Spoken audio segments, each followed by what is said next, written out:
প্রবাসী বাংলাদেশিদের পদচারণায় মুখর পর্তুগালের রাজধানী লিসবনের বাংলাদেশি অধ্যুষিত এলাকার মার্তিমুনিস পার্ক।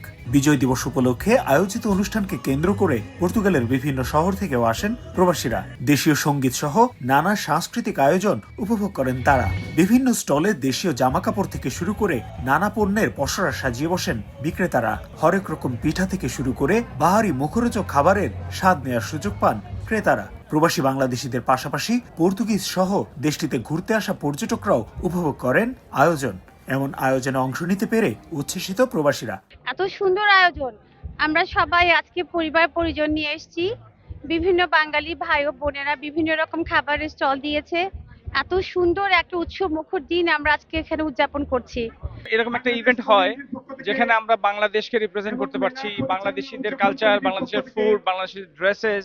অর্থনীতিতে অবদান রাখার পাশাপাশি পর্তুগালের সাংস্কৃতিক বৈচিত্র্য সমৃদ্ধ করায় বাংলাদেশিদের ধন্যবাদ জানান স্থানীয় মিউনিসিপ্যালিটি প্রেসিডেন্ট।